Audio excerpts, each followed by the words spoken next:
अब देख लेते हैं स्टेमिंग एंड लेमेटाइजेशन, थोड़ा सा इन डेप्थ देख लेते हैं। तो स्टेमिंग स्टेमिंग क्या बोलते हैं? Stemming is a heuristic process that removes prefixes and suffixes from words to reduce them to their base form, often called the stem.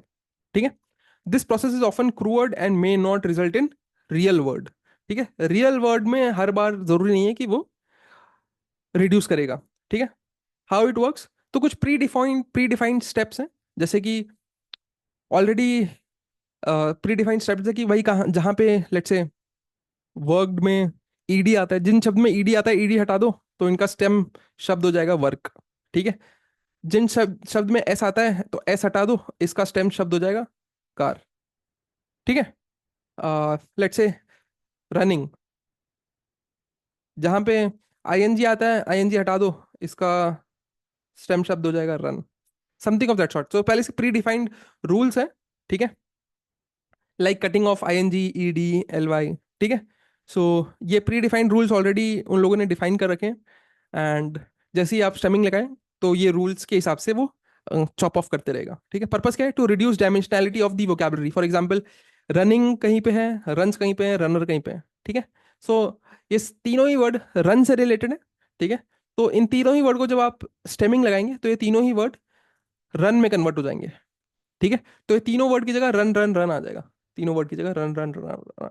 और फिर जब आप डुप्लीकेट रिमूव कर देंगे तो ये दो रन चले जाएंगे, बस एक ही रन बचेगा किसी भी डॉक्यूमेंट में। सो बेसिकली आपकी वोकैबुलरी की साइज कहीं ना कहीं रिड्यूस हो जाएगी, क्योंकि अगर अभी वोकैबुलरी की साइज में वोकैबुलरी में रनिंग भी आ रहा होता, रन्स भी आ रहा होता, रनर भी आ रहा होता। ठीक है, तो वोकैबुलरी की साइज ऐसी ही बहुत बड़ी हो रही होती। ठीक है, सो आइडियली हम स्टेमिंग या लेमेटाइजेशन लगा के वर्ड्स को रूट फॉर्म में ले आएंगे, फिर उन वर्ड्स के ऊपर हम आगे की प्री प्रोसेस करना स्टार्ट करेंगे।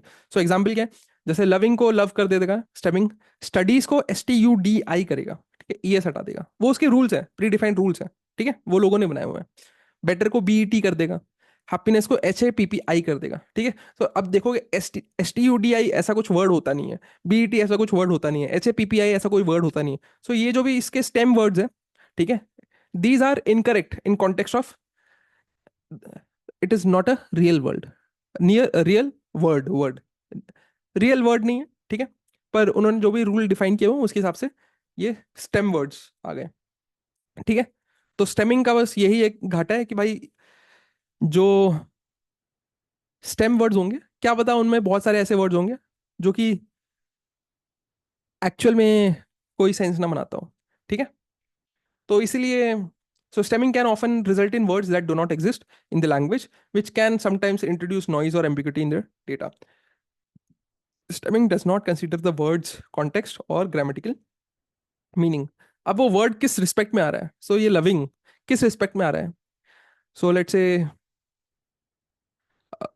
ये लविंग जो भी वर्ड था, लेट्स से आ रहा है कि Ratan Tata is a loving personality.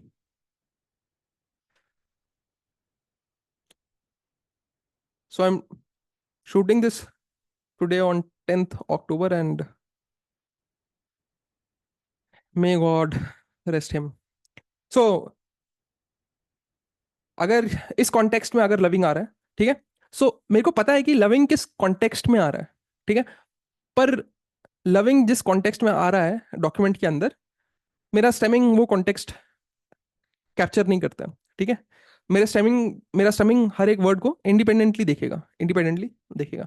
ठीक है, stemming does not consider the words context और ग्रामेटिकल मीनिंग। ओके,